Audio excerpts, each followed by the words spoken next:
In the darkest corners of 7 galaxy sectors, where civilizations older than Earth's sun whisper warnings to their young, there exists a legend that makes even the most battle-hardened warriors check their locks twice before sleep. It's not about ancient cosmic horrors or galaxy-devouring machines. It's about a 12-year-old human girl named Maya Chun and her 4-legged companion who redefined the very concept of dangerous across known space. The story begins 3 cycles ago when the Galactic Predator Council, an organization representing the most feared apex species across 7 worlds, received their first formal surrender. Not from a rival predator species, not from a military force, from a single human child who had politely asked them to please stop being mean to people in a handwritten note decorated with crayon flowers. What happened next would forever change how the galaxy views the 3rd planet from a small yellow star, and why the universal translation for human child now carries a warning label in 47 languages. This is the true account of how Maya Chun and her honey badger companion, Winston, accidentally became the most feared duo in 7 sectors, simply by being themselves. Maya Chun had always been different, though she never understood why adults looked at her with such concern. At 12 years old, she possessed the kind of fearless curiosity that made her parents simultaneously proud and terrified.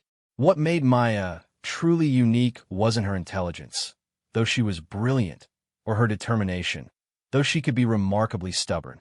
What made Maya special was her complete inability to recognize when something was supposed to be scary. This particular trait had gotten her into trouble before, like the time she befriended the neighborhood's most aggressive dog by simply walking up to it and asking if it wanted to play, or when she'd approached a bear during a camping trip because she thought it looked lonely. Each incident had ended with Maya making a new friend and her parents making new gray hairs.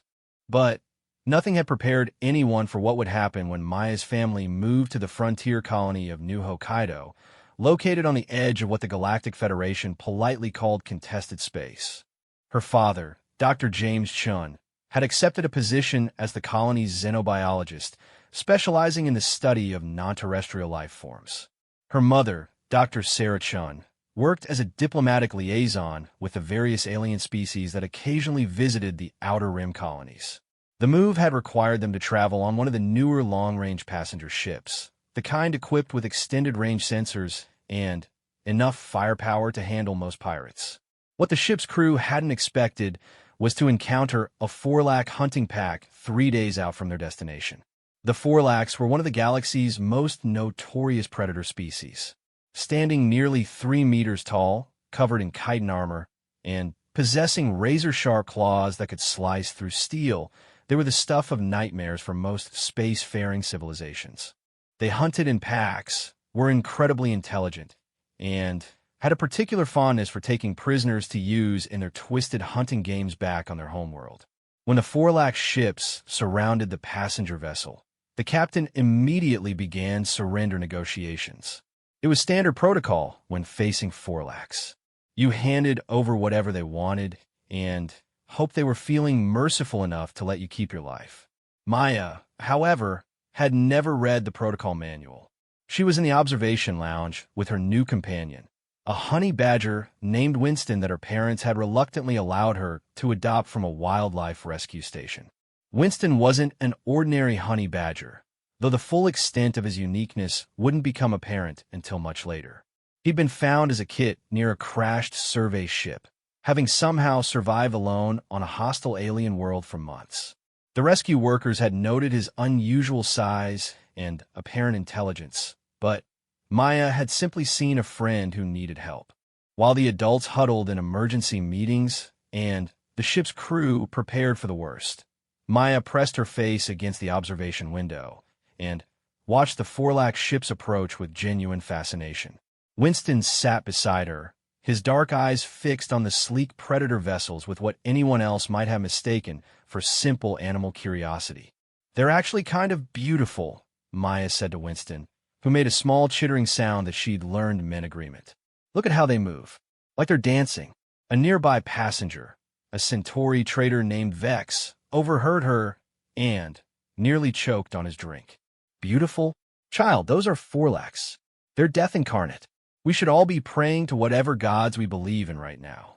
Maya turned to look at the blue-skinned alien with genuine confusion. Why would we pray? They're just people, right? Maybe they need something, or maybe they're lost. Have you tried talking to them? Vex stared at her as if she'd suggested juggling black holes. Talk to them? You don't talk to Forlax, small human. You run, you hide, or you die. Those are the only options. That seems rude, Maya said thoughtfully.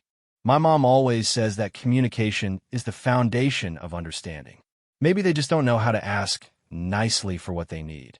Before Vex could explain the numerous ways in which Maya was catastrophically wrong about the nature of Forlac diplomacy, alarms began blaring throughout the ship. The captain's voice crackled over the intercom system, barely concealing his fear. All passengers report to designated safe zones immediately. We are being boarded by hostile forces. I repeat, we are being boarded.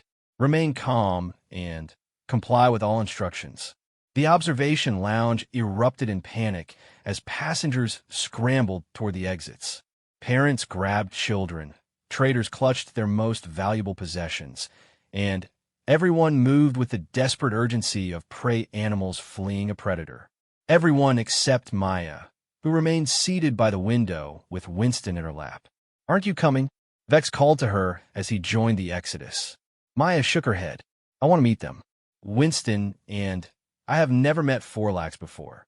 Vex stopped so suddenly that another passenger crashed into him. Meet them? Child, they'll tear you apart for sport. That doesn't seem very nice, Maya replied, scratching behind Winston's ears. I'm sure there's been some kind of misunderstanding. They probably don't know they're being scary. By now, the observation lounge had emptied except for Maya, Winston, and Vex, who seemed torn between his own survival instincts and some strange compulsion to protect the clearly delusional human child. He'd heard stories about human children, of course. Everyone had. They were supposed to be fragile things that required constant protection. Yet here was one treating the approach of the galaxy's most feared predators like an interesting nature documentary. Your parents, Vex said desperately. Where are your parents? They need to collect you immediately. They're in the captain's quarters, Maya said absently, still watching the Forlax ships. Daddy's probably trying to help with the negotiations. He's really good at talking to different species. Mommy says it's because he actually listens to what they're saying instead of what he thinks they should be saying. The sound of heavy footsteps in the corridor outside made Vex's blood freeze in his veins. The Forlax had boarded and were moving through the ship. He could hear passengers being herded along, punctuated by the occasional scream. The smart thing to do would be to grab the girl and run for the safe zones. The problem was that Maya showed no inclination to move, and Winston had begun making a low rumbling sound that made Vex's survival instinct scream contradictory warnings. Please, Vex whispered urgently. We have to go. Now. Maya finally turned away from the window to look at him, and Vex was struck by the complete absence of fear in her eyes. It wasn't bravery, exactly, though she was certainly brave. It was something more unsettling. She looked at him the same way she'd looked at the Forlax ships, with curiosity and interest but no apprehension whatsoever. It's okay, Mr. Vex, she said gently. Nothing bad is going to happen. Winston and I will make sure of it. Before Vex could ask what exactly a 12-year-old girl and a honey badger could do against armed Forlax raiders, the observation lounge doors slid open with a soft hiss. 3 Forlax warriors stepped inside, their massive forms filling the doorway like living nightmares. Each stood over 2.5 meters tall, their chitinous armor gleaming under the lounge's soft lighting. Their elongated heads swept the room with predatory efficiency, taking in every detail. When their eyes found the unlikely trio by the observation window, they stopped. For a moment that seemed to stretch into eternity, nobody moved. The Forlax stared at the human child who was staring back at them with open fascination. Winston sat calmly in Maya's lap, his dark eyes fixed on the warriors with an intensity that made the hair on Vex's neck stand up. Then Maya smiled. It was the kind of smile that had charmed teachers, melted the hearts of countless adults, and once convinced a traffic cop to let her father off with just a warning. It was warm, genuine, and completely unafraid. "Hello," she said brightly, raising one hand in a cheerful wave. "I'm Maya, and this is Winston. We've never met Forlax before. Are you here to visit, or did you need help with something?" The largest of the three warriors, who wore the distinctive markings of a pack leader, took a step back. In his extensive experience as a raider and hunter, he'd encountered many different responses to Forlax presence. Terror was the most common. Anger and defiance were not uncommon among warrior species. Occasionally, he'd encountered resignation or even attempted bribery. But never in over 50 years of raiding across 7 sectors had anyone simply introduced themselves and asked if he needed help. His name was Thacklor, and he was considered among the most feared Forlax warriors in the known galaxy. His pack had successfully raided over 300 ships and had never failed to collect their intended tribute. He'd faced down military vessels, pirate fleets, and even a Galactic Federation cruiser. None of it had prepared him for a human child who looked at him like he was a slightly oversized houseguest. "You," he began, his translator unit rendering his words into standard galactic. "You are not afraid." It wasn't a question. It was a statement of such obvious bewilderment that Vex almost felt sorry for the massive predator. Maya tilted her head thoughtfully. "Should I be? You seem nice enough. Your armor is really pretty, by the way. Is it grown or made?" Thacklor's mandibles clicked in confusion. In his culture, armor was a symbol of strength, intimidation, and the right to hunt. Nobody had ever called it pretty before. "It is grown," he found himself answering, "through combat trials and the accumulation of victories." "That's amazing," Maya said with genuine enthusiasm. "It must take a really long time to grow armor that beautiful." "Winston thinks it's impressive too. Don't you, Winston?"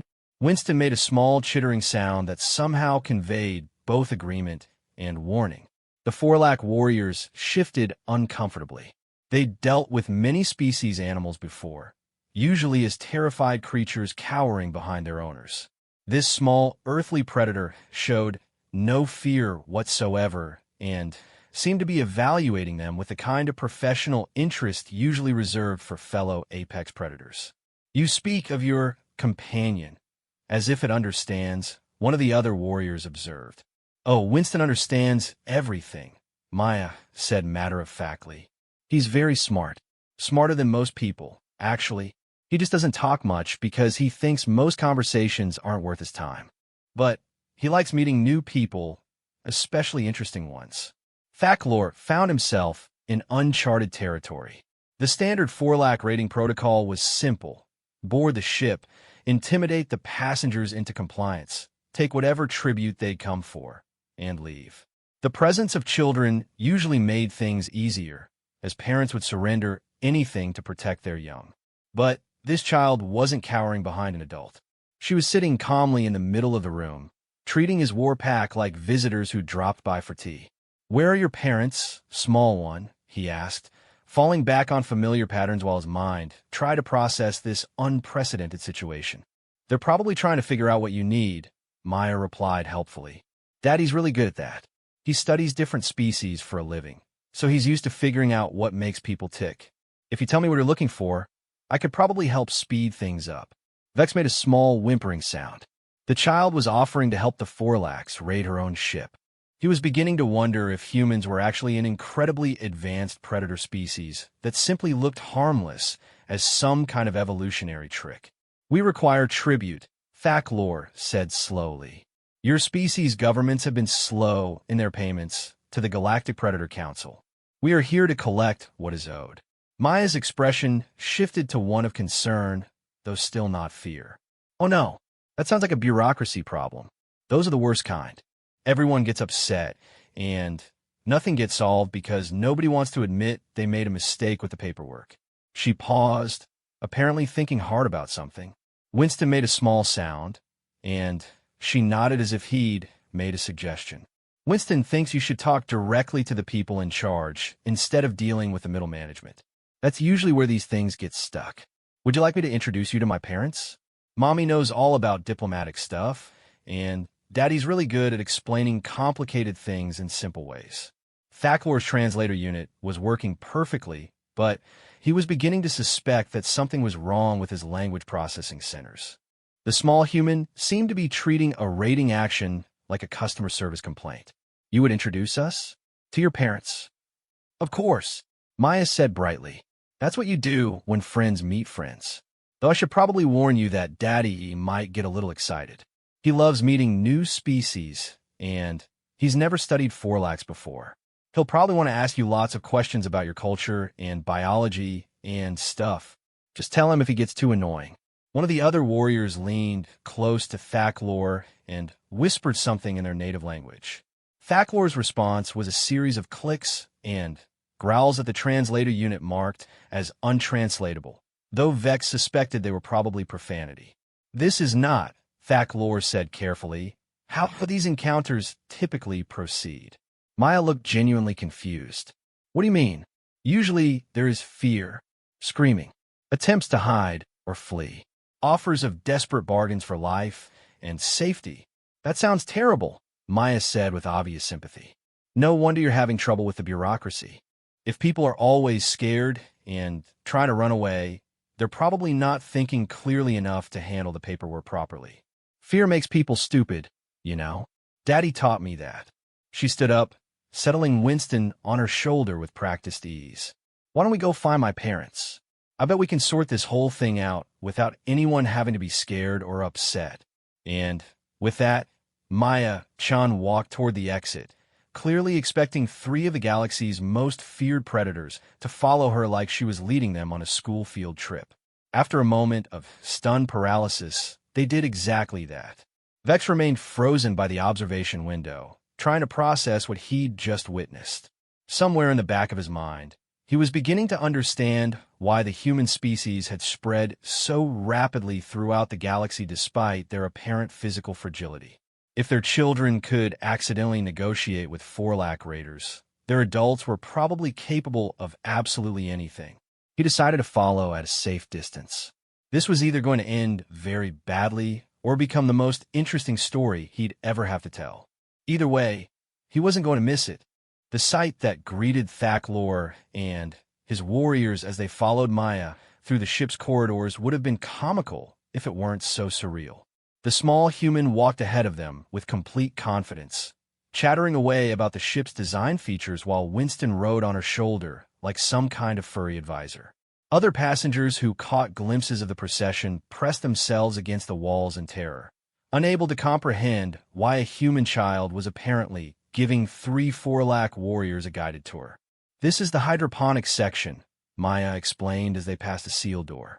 They grow food here for long trips. Daddy says it's more efficient than carrying everything in storage, plus the plants help clean the air. Do Forlacs grow their own food on ships, or do you use a different system? Thacklor found himself answering despite his better judgment. We hunt. The ship's prey holds are stocked before long voyages. That makes sense, Maya said thoughtfully. Daddy says different species have different nutritional needs. Do you need live food, or would preserved work?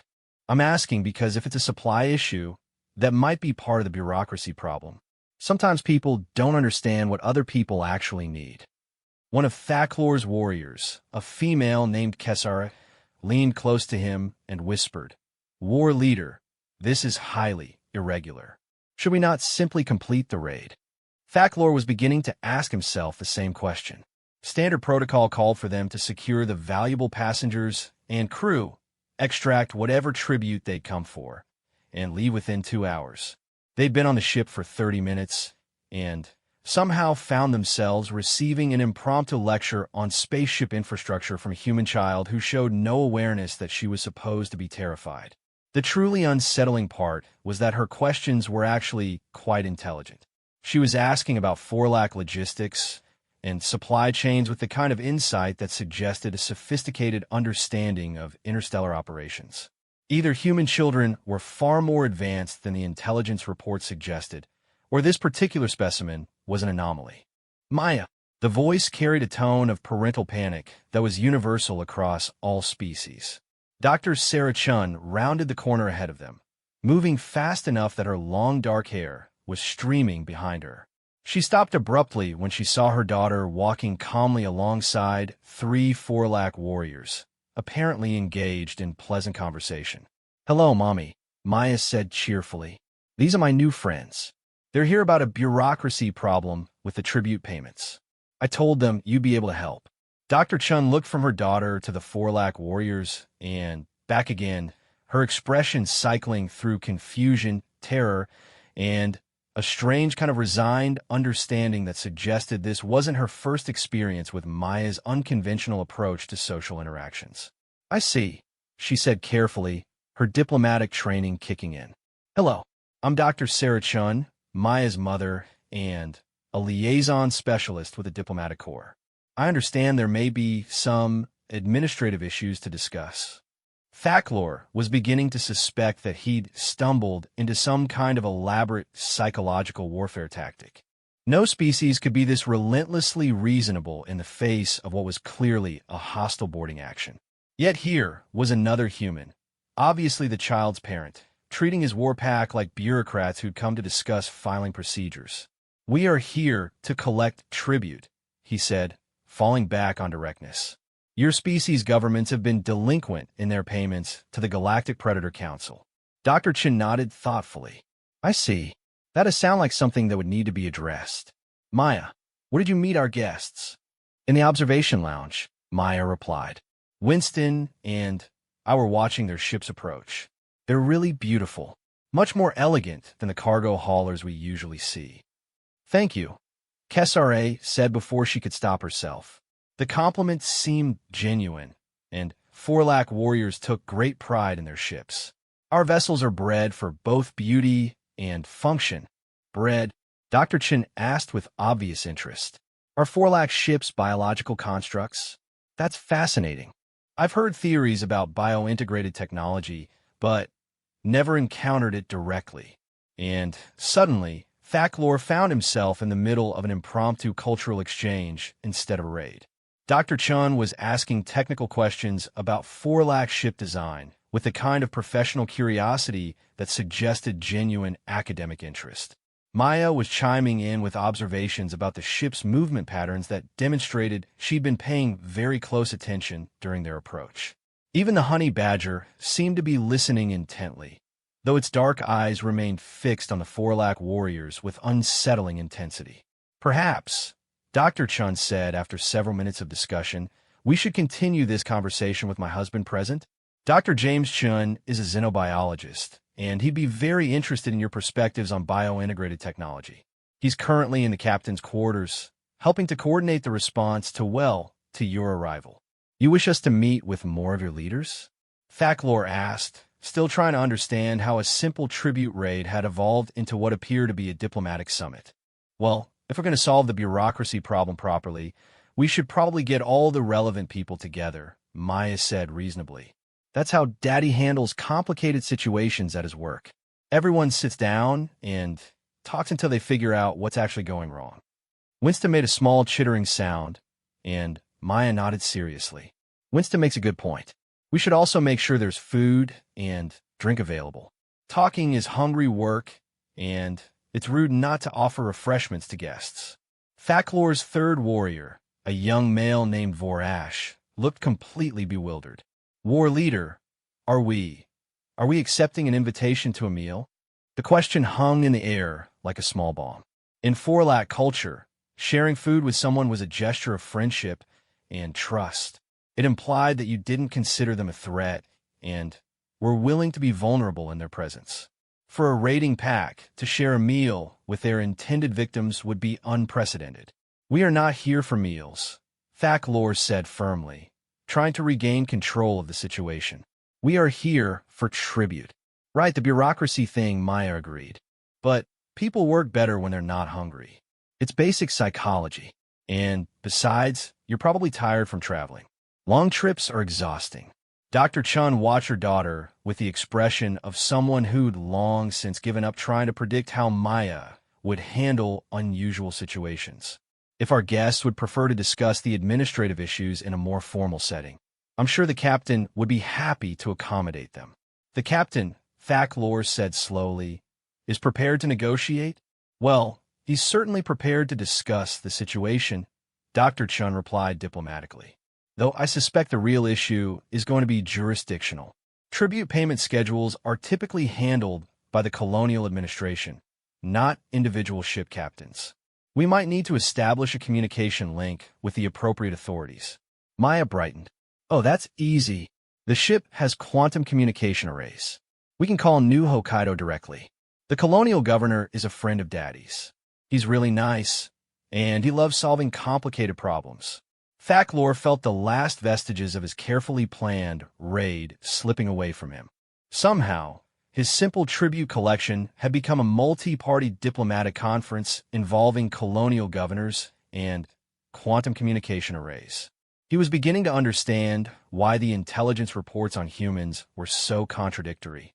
They seemed to have an innate ability to turn any hostile encounter into something completely different.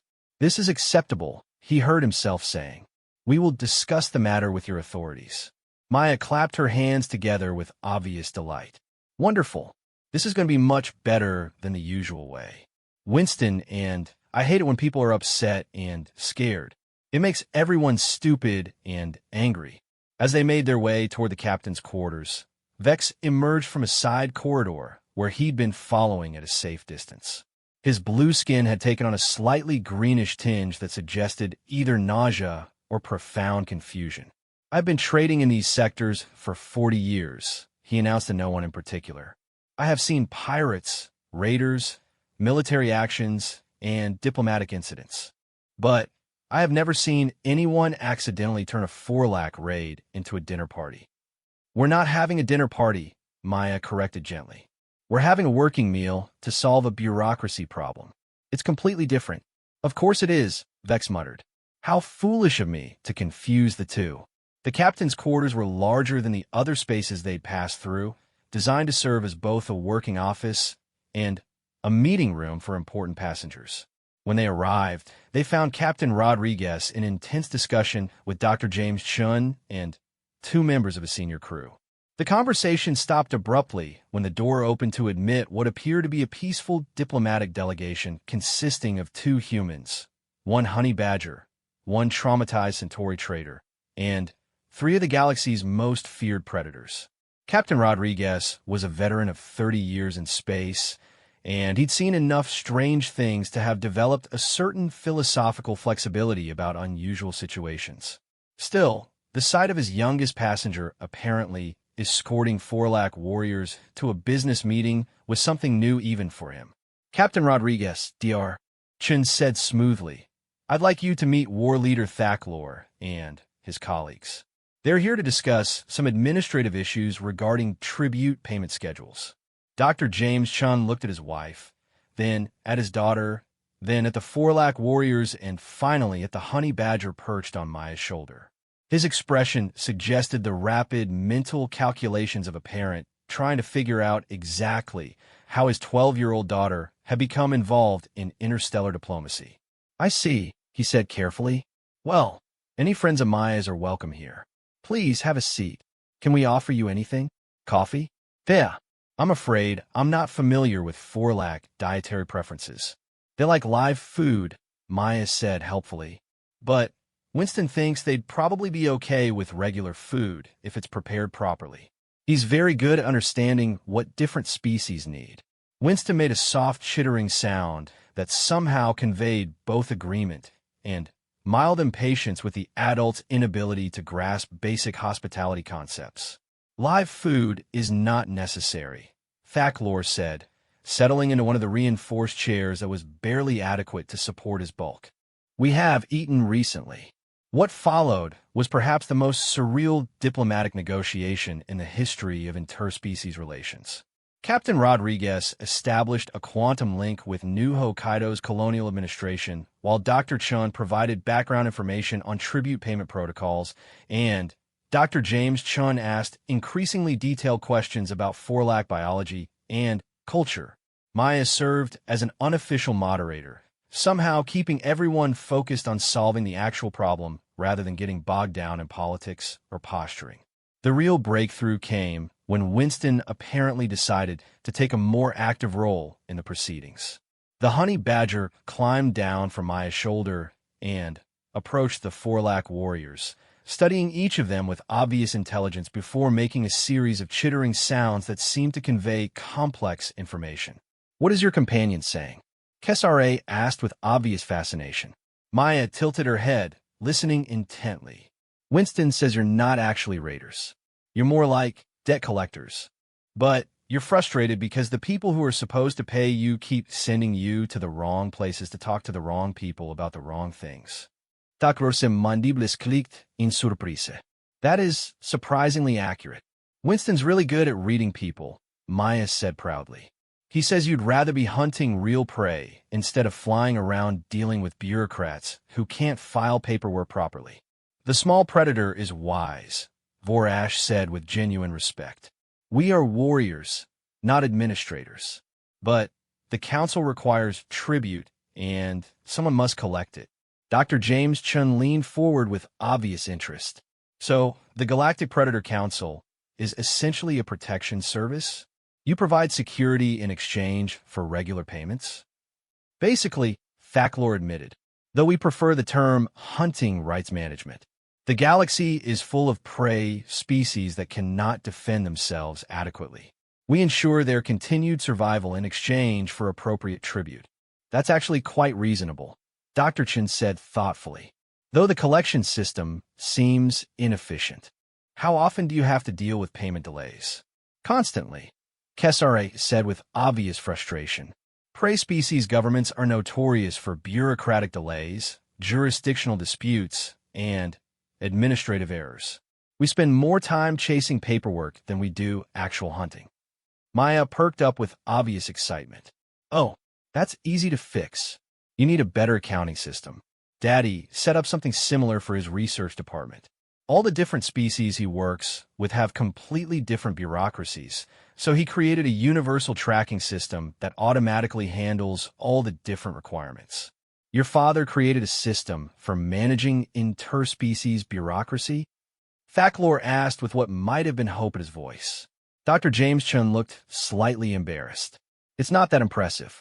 Just a database system that tracks different species' administrative requirements and automatically generates the appropriate forms and documentation. It cut our processing time by about 80%. 80%, Thacklor repeated slowly. "Give or take," Dr. Chin said modestly. "The key is understanding that different species have completely different concepts of how information should be organized and presented. Once you account for those differences, the actual data exchange becomes much simpler." Winston made a series of rapid, chittering sounds, and Maya nodded enthusiastically. "Winston thinks you should hire Daddy as a consultant. He's really good at fixing systems that don't work properly." And that, as Vex would later reflect, was the moment when a simple Forlac raid accidentally became the foundation for the most efficient tribute collection system in galactic history. It was also the moment when Maya Chun and her honey badger companion first demonstrated their peculiar talent for turning dangerous situations into business opportunities. 3 weeks after what the ship's crew had begun calling the incident that wasn't really an incident, Maya found herself in the most unlikely position of her young life, sitting in the conference room of a Forlac War ship, helping to design a galactic-scale administrative reform program. Winston sat on the table beside her, occasionally chittering commentary that everyone had learned to take very seriously. The transformation had begun almost immediately after Dr. Chen's casual mention of his bureaucracy management system. What had started as a simple tribute collection raid had evolved into something unprecedented in galactic history, a formal business partnership between humans and the Galactic Predator Council. The main problem, Thacklor was explaining to the assembled group, is that prey species governments treat tribute payments as optional expenses rather than essential services. They delay, they negotiate, they create paperwork obstacles. It wastes everyone's time. "That's because they don't understand the value proposition," Dr. Chin replied, highlighting sections of a holographic display that showed current collection efficiency rates. From their perspective, they're being extorted by predators. They don't see it as a legitimate business transaction. Maya had been following the conversation while simultaneously teaching Vor-Ash the basics of human card games. The young Forlac warrior had turned out to have a natural talent for strategy games, and Maya found him to be a surprisingly good listener when she explained the psychological principles behind successful negotiations. The real issue, she said without looking up from her cards, is that nobody's explaining the benefits properly. When someone asks you to pay for something, they need to understand what they're getting in return.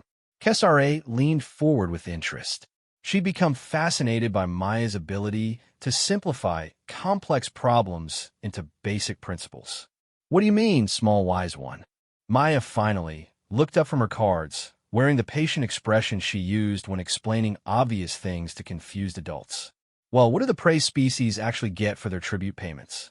I mean specifically, protection from other predator species, Thacklor answered automatically. Security for their trade routes. Arbitration of territorial disputes. Emergency response services. Right, but do they know that? Maya asked. Like specifically, do they get reports showing how many pirate attacks were prevented? Do they know about the territorial disputes that got solved before they became wars? Do they have any way to measure the value of what you're providing? The Forlac warriors exchanged glances. In their culture, the value of protection was self-evident. You paid tribute to the strongest predators, and they ensured your survival. The idea that prey species might not understand this fundamental relationship was genuinely puzzling to them. They should simply be grateful for our protection, Vor-Ash said with the certainty of youth. Should and do are different things, Maya replied gently. People need to understand why they're spending money, especially governments. If you can't prove you're providing value, they're going to try to avoid paying. Winston made a chittering sound that had become his standard expression of agreement with Maya's assessments. Over the past few weeks, the honey badger had established himself as something of an unofficial advisor to the Forlac warriors. His ability to read people and situations had proven uncannily accurate, and his suggestions, filtered through Maya's translations, had already improved their collection efficiency by 30%. Dr. Chen looked up from his data analysis. Maya's right. We need to reframe the entire relationship. Instead of tribute collection, we should be talking about service contracts with measurable deliverables. Service contracts, Thacklor repeated thoughtfully. Exactly. Clear terms, specific services, regular reporting on results, and transparent pricing based on actual value provided. Turn the Galactic Predator Council from a protection racket into a legitimate security services corporation.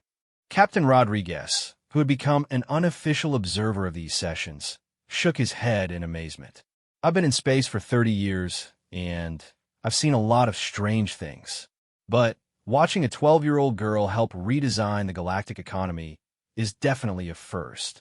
We're not redesigning the galactic economy, Maya corrected with a precision that made adults simultaneously proud and slightly nervous. We're just fixing a broken business model. Winston says the underlying system is actually pretty good. It just needs better communication and more efficient administration. Winston says had become a phrase that carried considerable weight in their discussions. The honey badger's insights, as interpreted by Maya, had proven remarkably astute. He'd identified several key inefficiencies in Forlac operations that no one else had noticed and suggested solutions that were both practical and elegant.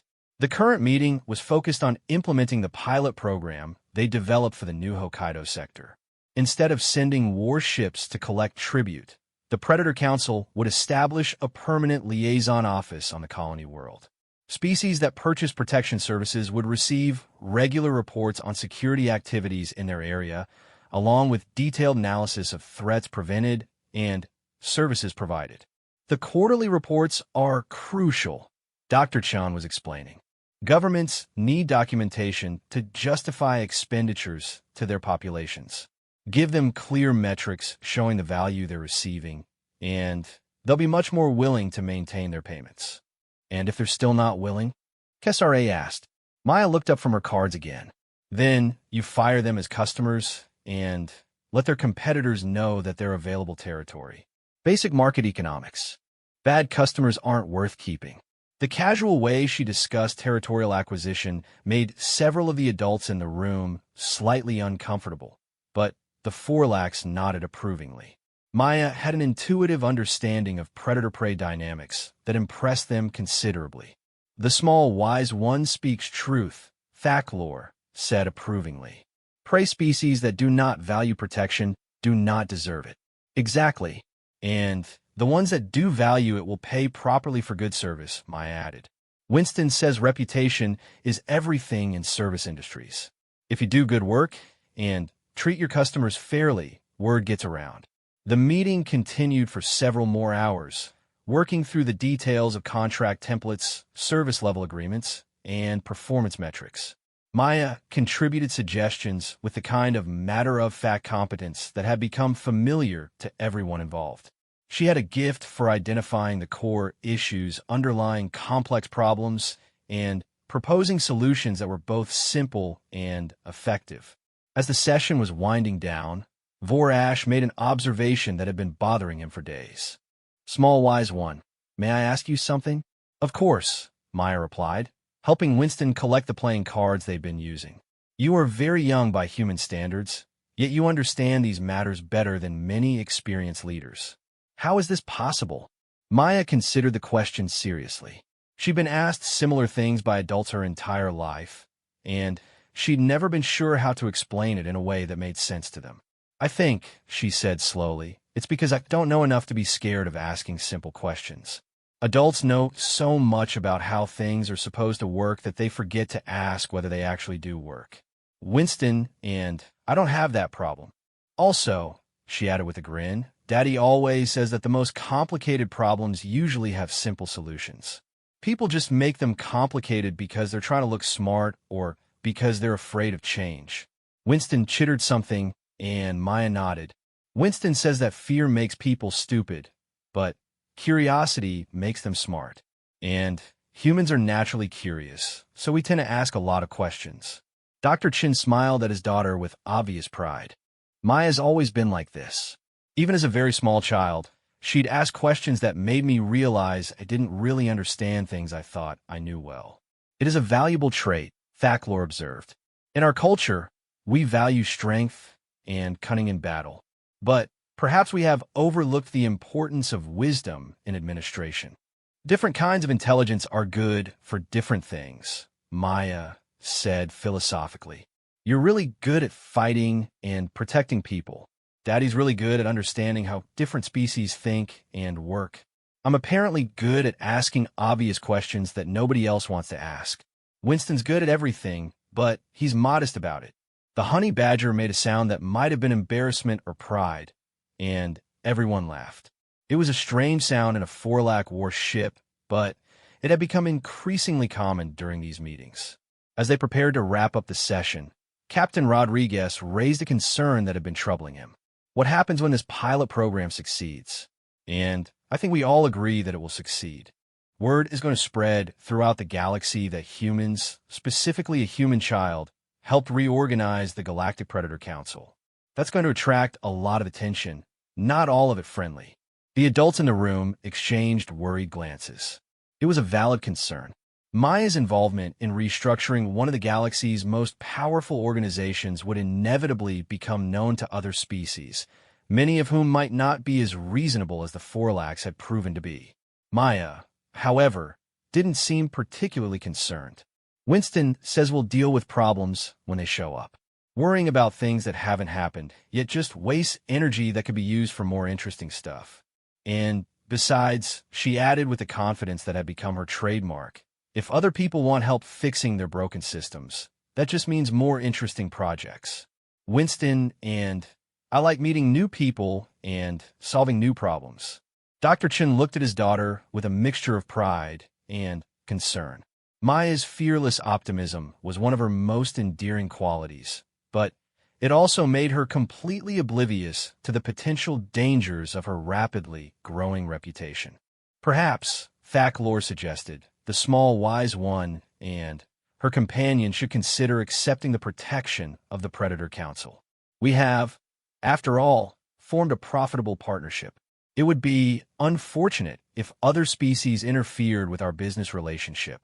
Maya brightened at the suggestion. That's very nice of you to offer.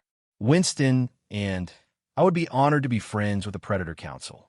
Though I think you should probably ask Mommy and Daddy about the official arrangements. They're much better at contract stuff than I am.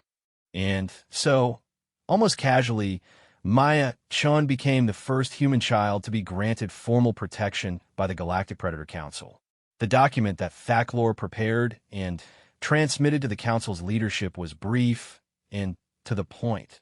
The small human known as Maya Chun and her companion Winston have provided valuable services to the Council and demonstrated exceptional wisdom in administrative matters. They are hereby granted full protection status and may call upon any Council members for assistance as needed. The response from the Council's governing body was equally brief. Approved. The human child and her companion are now under Council protection. Any species that threatens them will answer to us. When Maya learned about this exchange, her only comment was, "That's really nice of them." Winston says it's good to have friends in useful places. She had no way of knowing that the simple phrase, "the human child and her companion are now under Council protection," would soon become one of the most feared warnings in galactic history. But that was still in the future. For now, she was content to help her new friends solve their bureaucracy problems and teach Vorash increasingly complex card games. Winston, as always, was thinking several moves ahead. The crisis began 6 months after the implementation of the new Hokkaido pilot program, and it started with what appeared to be a simple case of mistaken identity. Maya was in the colony's central plaza, feeding treats to a group of local creatures that resembled a cross between rabbits and butterflies when the Zephyrian delegation arrived. The Zephyrians were a proud warrior species from the galaxy's core worlds, known for their elaborate honor codes and their tendency to solve diplomatic disputes through formal combat. They were also notoriously bad at intelligence gathering, which was why their advanced scouts had somehow identified Maya as the human war leader responsible for subjugating the Galactic Predator Council. Tiny Human, announced their leader, a massive being whose name translated roughly to Bladesinger who cuts through lies. "We have come to challenge your authority over the predator species. The Zephyrian Empire will not bow to a prey species child, no matter how cleverly she has deceived the Council." Maya looked up from the small creature she'd been feeding and blinked in confusion. Winston, who was sitting nearby examining a particularly interesting piece of local geology, made a sound that Maya had learned meant, "Oh, this is going to be complicated." "I'm sorry," Maya said politely, "but I think there's been some kind of misunderstanding. I haven't subjugated anyone. I just helped them fix their paperwork system." Bladesinger who cuts through lies laughed, a sound like grinding metal. "Do not attempt deception, small war leader. Our intelligence networks have confirmed that the Predator Council now follows your commands. They have restructured their entire operation according to your wishes and granted you their protection. This is clearly the result of superior combat prowess." "No, really," Maya insisted. "It was just a business consulting thing. We helped them improve their administrative efficiency and customer service protocols." Winston had some really good suggestions about streamlining their operations. The Zephyrian delegation looked at Winston, who was still focused on his geological examination, apparently indifferent to their presence. To species accustomed to judging strength by size and obvious weapons, the small earth creature appeared completely harmless. "You claim that this tiny beast is a warrior worthy of respect," another Zephyrian demanded. Winston finally looked up from his rock, fixed the speaker with a steady stare that somehow conveyed vast patience and mild annoyance, and made a soft chittering sound. "Winston says you're being rude," Maya translated helpfully. "He also says your intelligence networks need better fact-checking procedures." Though he admits the mistake is understandable, since most species don't really understand how human consulting relationships work. Bladesinger stepped closer, his massive form casting a shadow over Maya and Winston. In Zephyrian culture, backing down from a challenge was the deepest possible dishonor, and he traveled halfway across the galaxy to issue this challenge based on his understanding of the situation. Human child, I invoke the right of combat challenge. If you truly command the Predator Council through strength rather than trickery, prove it in honorable battle. If you refuse, the Zephyrian Empire will consider you a false leader and act accordingly. Maya sighed. This was exactly the kind of misunderstanding that made diplomacy complicated. I can't fight you. I'm 12 years old, and you're a trained warrior who's probably 10 times my size. That wouldn't be honorable combat. It would just be mean. Then, send your champion, Bladesinger declared. Let the creature you claim as advisor prove his worth in battle. Winston made a series of rapid chittering sounds that made Maya frown with concern. Winston says he'd really rather not fight you. He thinks violence should be a last resort, and this whole thing is based on a misunderstanding anyway. He suggests we call someone who can explain the actual situation. The small beast refuses combat. Another Zephyrian sneered. Then, its reputation is built on lies. That was when Winston stopped looking patient. Maya had seen Winston annoyed before, usually when someone was being unnecessarily cruel to smaller creatures or when adults were being particularly obtuse about obvious solutions to simple problems. But she'd never seen him actually angry. The change was subtle but unmistakable. His posture shifted slightly, his dark eyes focused with laser intensity on the Zephyrian warriors, and he made a sound that was barely audible, but somehow conveyed more menace than a squadron of warships. "Oh dear," Maya said quietly. "I don't think you should have said that about Winston's reputation. He's very proud, and he doesn't like bullies." Before anyone could respond, Winston moved. He didn't attack the Zephyrians directly, which would have been suicidal given the size difference. Instead, he did something that demonstrated exactly why honey badgers had earned their reputation as one of Earth's most formidable predators.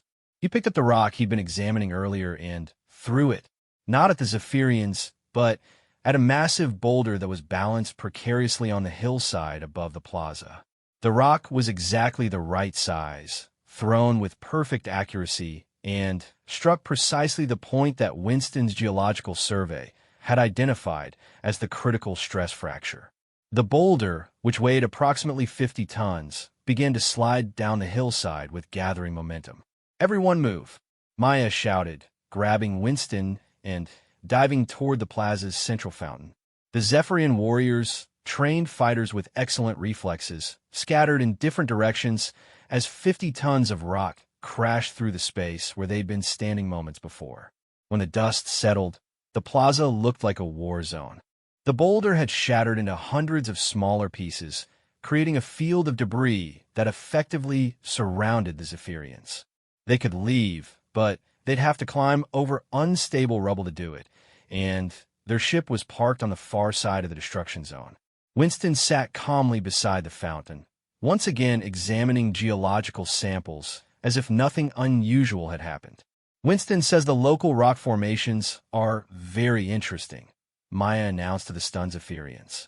"Lots of natural stress fractures that could be triggered with minimal force if you understand the underlying structural dynamics. He thinks the whole hillside is probably unstable." Bladesinger looked from the destroyed plaza to the small earth creature and back again. In his culture, a warrior was judged not just by their ability to fight, but by their understanding of terrain and tactics. What Winston had just demonstrated was a level of environmental awareness that bordered on precognitive. The small predator analyzed the terrain and predicted the rockfall, he asked with something approaching respect. "Winston's really good at understanding how things work," Maya said proudly.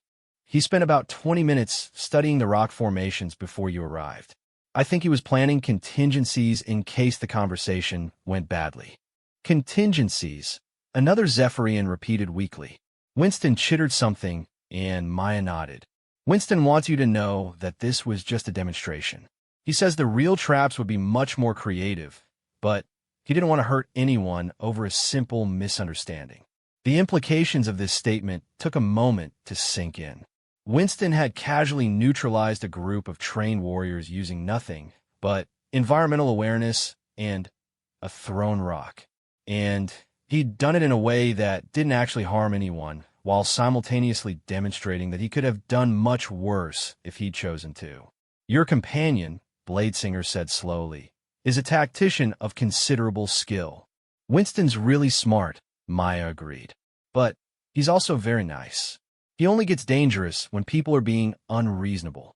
Mostly he just likes to study interesting things and help solve problems.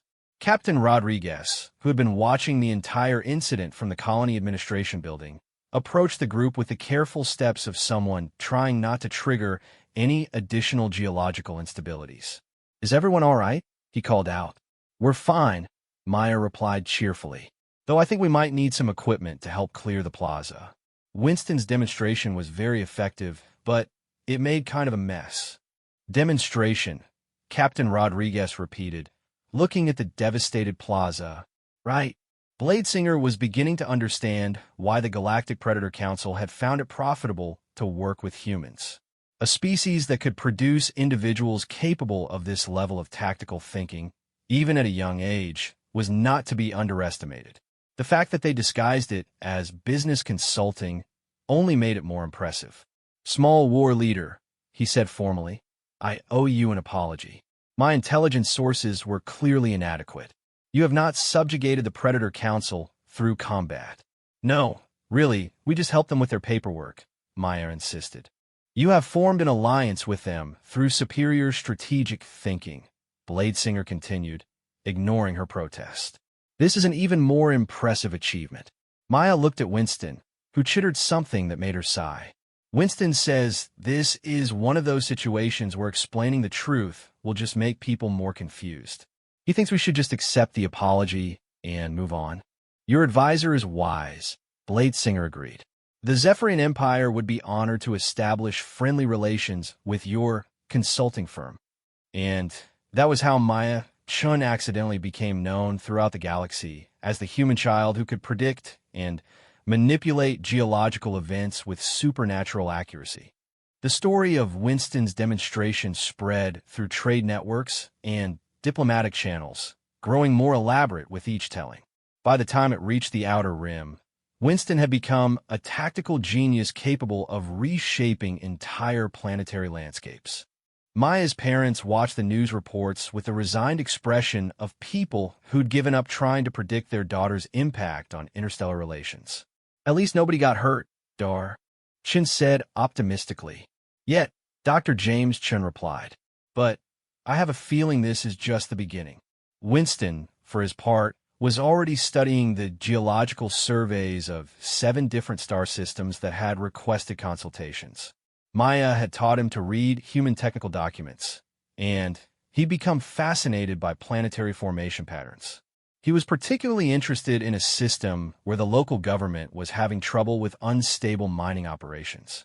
Maya noticed his interest and made a mental note to ask Captain Rodriguez about travel arrangements. If Winston thought there were interesting problems to solve, she was always ready for a new adventure.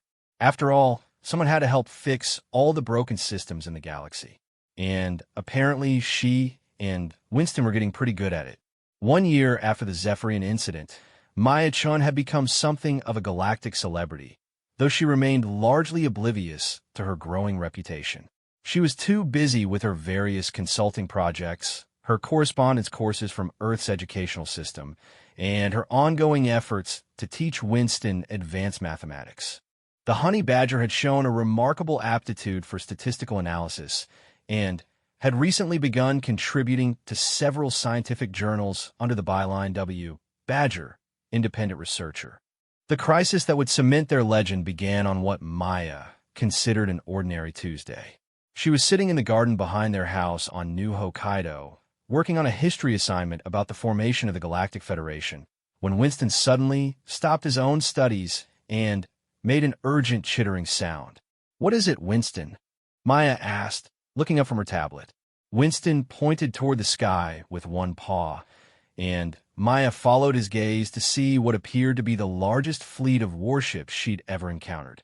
Ships of at least 7 different species were arranged in a complex formation around New Hokkaido, their weapons obviously powered but not yet firing. "Oh," Maya said thoughtfully. "That looks official. I wonder what they want." Her parents arrived at a run, having been alerted by the colony's emergency systems. Dr. Sarah Chun was carrying her diplomatic emergency kit, while Dr. James Chun had his portable xenobiology lab and a very worried expression. "Maya, we need to get you to the emergency shelter," Dr. Chun said urgently. "The colony's sensors are reading massive weapons signatures from multiple species. This could be an invasion fleet." "It's probably just another misunderstanding," Maya said calmly, saving her homework to her tablet. "Winston and I seem to attract those. What species are represented up there?" Dr. James Chun consulted his scanner. Kretak assault fleets, Mordian warspheres, Nexus collective ships, Vorthan heavy cruisers. "Maya, this represents at least 7 major military powers working together. That doesn't happen unless something catastrophic is threatening the entire galaxy." Winston chittered something, and Maya nodded. "Winston thinks they're here because of us, actually. He's been monitoring the galactic communication networks, and apparently there's been some kind of intelligence analysis that's gotten everyone worried." "Intelligence analysis?" Dr. Chun asked weakly. "Something about humans being a potential threat to galactic stability," Maya explained, still focused on organizing her school materials. "Winston says the reports are based on our consulting work with the Predator Council and that thing with the Zephyrians. Apparently, some species think we're part of some kind of long-term strategic plan to take over the galaxy." Before her parents could respond, Captain Rodriguez's voice crackled over the colony's communication system. "All residents, we are receiving a formal communication from the assembled fleet. They are requesting to speak with Maya Chun and her companion Winston regarding what they term urgent matters of galactic security. I repeat, they are asking specifically for Maya Chun." Maya sighed and looked at Winston. "I really wanted to finish this history assignment today. It's about the Treaty of Altair, and I think there might be some interesting parallels to our current situation." Winston made a patient chittering sound that Maya had learned meant duty before homework. "You're right," she agreed. "We should probably go see what they want. Maybe we can clear this up quickly and still have time for the math problems." 20 minutes later, Maya found herself in the colony's main conference room, facing holographic representations of military leaders from 7 different species. Winston sat on the table beside her, calmly examining the technical specifications of the various ships in the fleet, while Maya tried to explain that she really wasn't planning to conquer the galaxy. "The intelligence reports are quite clear," announced General Thexdar of the Kretak Empire, his 4 arms gesticulating for emphasis. "Human infiltration units have successfully subverted the Galactic Predator Council, neutralized Zephyrian military forces, and established a network of allies across multiple sectors. This represents a clear pattern of strategic expansion. We really just helped with some paperwork," Maya said patiently. "And the Zephyrian thing was just Winston demonstrating basic geological principles. Nobody got hurt, and everyone ended up happy with the outcome." Admiral Zekthal of the Mordian Defense Force leaned forward aggressively. "Our analysts have studied the incident reports. The creature you call Winston displayed tactical capabilities that suggest advanced military training. The precision of his environmental manipulation indicates a level of strategic planning that poses a significant threat." Winston looked up from his technical reading and made a soft chittering sound that somehow conveyed both amusement and mild insult. "Winston says your analysts are reading too much into a simple physics demonstration," Maya translated. "He also says that if you really think that was impressive, you should see what happens when he actually tries to show off." This statement caused considerable alarm among the assembled military leaders, which Maya noticed with growing concern. "Oh dear," she said. "Winston, I think we might have accidentally made them more worried instead of less worried." Winston chittered something that sounded distinctly like a sigh, then began tapping on the conference table in a complex pattern. Maya watched for a moment, then her eyes widened with understanding. Winston wants to show you something that might help clarify the situation. May I borrow the holographic display system? The military leaders exchanged glances. Allowing a potential enemy agent to access their communication systems violated about a dozen security protocols. On the other hand, they were here to assess the threat level posed by the human child and her companion, and refusing to let them demonstrate their capabilities would defeat the purpose of the meeting. Proceed, General Thexdar said reluctantly. But any attempt at infiltration or sabotage will be met with immediate retaliation. Maya nodded seriously. Winston would never try to hurt your computers.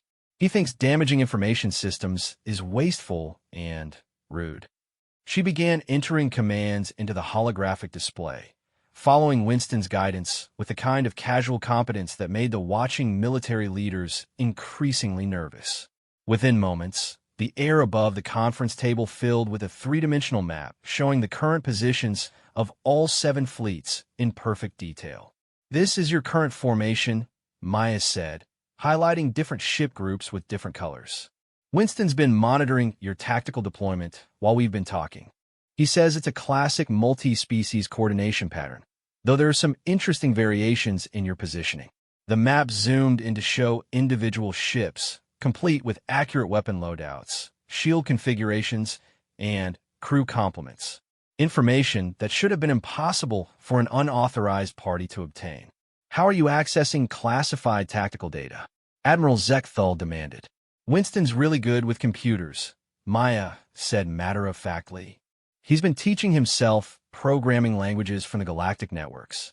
He says most military encryption is designed to stop brute force attacks, not careful analysis of communication patterns and traffic routing protocols. Winston chittered something, and Maya added, "Oh, and he wants you to know that your communication security has several vulnerabilities that could be exploited by actually hostile forces. He's prepared a report with suggested improvements, if you're interested." The holographic display shifted to show a detailed analysis of each fleet's communication systems, highlighting security gaps with the clinical precision of a professional cybersecurity audit. It was the kind of comprehensive assessment that should have taken teams of experts weeks to compile. When did he prepare this report? General Thexdar asked with growing alarm. Maya checked the timestamp on Winston's files. About 15 minutes ago, while you were explaining why you think we're dangerous. Winston's a very fast reader, and he gets bored during long meetings, so he likes to analyze the local computer systems to keep himself entertained. Commander Veltar of the Nexus Collective, who had been silent until now, spoke up with what might have been respect in her voice. The creature analyzed 7 different species' military networks simultaneously, identified multiple security vulnerabilities, and prepared comprehensive remediation recommendations as a recreational activity. Winston likes puzzles, Maya said proudly. The more complicated, the better. He says your systems are actually pretty well designed, just not optimized for multi-species cooperation. There are some elegant solutions to the coordination problems, though. The holographic display shifted again, this time showing an improved fleet formation that would increase communication efficiency by 40% while reducing vulnerability to coordinated attacks by 60%. The tactical advantages were obvious to every military professional in the room. This is the formation your species should be using, Maya continued. Winston says it would work much better for joint operations, and it accounts for the different capabilities and limitations of each of your ship types. He's also prepared some suggestions for improved communication protocols that would let you coordinate more effectively without compromising individual fleet security. Admiral Zekthal stared at the tactical display with the expression of someone whose worldview was undergoing rapid reconstruction. The creature just redesigned our entire operational framework. Winston really likes helping people solve problems efficiently, Maya said, though he wants to make sure you understand that this is just theoretical analysis. He's not suggesting you should actually change your formations unless you want to. He knows that military organizations have lots of traditions and regulations that might make changes difficult. Winston made a series of rapid chittering sounds, and Maya nodded. Oh, and he says that if you really are worried about human expansion into galactic politics, you're focusing on the wrong things. The real security risks come from species that don't understand how cooperation works, not from ones that are trying to help everyone communicate better. The holographic display shifted one final time, showing a comprehensive analysis of current galactic political tensions, trade disputes, and territorial conflicts. It was the kind of strategic overview that intelligence agencies spent fortunes trying to compile, presented with stunning clarity and obvious solutions. These are the problems your species should be working together to solve, Maya said, highlighting several critical flashpoints. Winston thinks most of these conflicts are based on misunderstandings or inefficient resource distribution. He's prepared some suggestions for diplomatic approaches that might prevent them from escalating into actual wars. General Thextar looked from a strategic analysis to the small human girl to the honey badger, who was now calmly grooming his paws, as if he hadn't just demonstrated capabilities that would make him the most valuable intelligence asset in galactic history. Small human, he said carefully, what exactly are your intentions regarding galactic political structures? Maya considered the question seriously. Winston and I just want to help fix broken systems and solve interesting problems. We're not trying to rule anyone or take over anything. That sounds really boring and stressful. And if other species wanted to prevent your consulting activities? Maya looked puzzled. Why would they want to do that? We only help when people ask us to, and we always try to find solutions that work for everyone involved. Winston thinks cooperation is always better than conflict, assuming everyone's willing to communicate honestly. Winston chittered something, and Maya's expression grew slightly more serious. Though Winston wants you to know that if someone tried to stop us from helping people who needed help, that would make him very sad. And when Winston gets sad, he tends to spend a lot of time thinking about the structural vulnerabilities of whatever made him sad. The military leaders exchanged glances that conveyed volumes of unspoken communication. The message was clear. The human child and her companion were not aggressively expansionist. They were something much more dangerous from a traditional power perspective. They were reformers with the capability to implement change, whether existing power structures wanted it or not. Perhaps, Commander Veltar suggested diplomatically, the Nexus Collective could offer formal diplomatic recognition to your consulting organization as a gesture of goodwill and mutual cooperation. That's very nice of you, Maya replied brightly. Winston and I would be happy to be friends with the Nexus Collective, though you should probably talk to Mommy and Daddy about the official paperwork. I'm still just learning about diplomatic protocols. And that was how Maya, Chun, and Winston accidentally became the first non-governmental entities to receive formal diplomatic recognition from 7 major galactic powers simultaneously. The treaties that were signed that day established the Chun-Winston Consulting Consortium as a neutral organization dedicated to systemic optimization and conflict resolution through enhanced interspecies cooperation. The news networks struggled to explain how a 12-year-old girl and her pet honey badger had somehow become one of the most influential political entities in the galaxy. The best explanation anyone could offer was that they'd simply been too helpful to ignore and too dangerous to oppose. Maya's only comment to the press was that she hoped this meant they'd have fewer interruptions during homework time. Winston, as always, remained focused on more practical matters. He'd already identified 17 different star systems with interesting administrative challenges, and he was eager to begin working on solutions. After all, there were always more broken systems to fix, and Winston did love a good puzzle. In the years that followed, historians would mark this day as the beginning of what became known as the optimization period in galactic history, an era of unprecedented cooperation and efficiency that transformed interstellar civilization. But for Maya and Winston, it was just Tuesday, and they still had math homework to finish. Some legends, it turned out, were built one algebra problem at a time.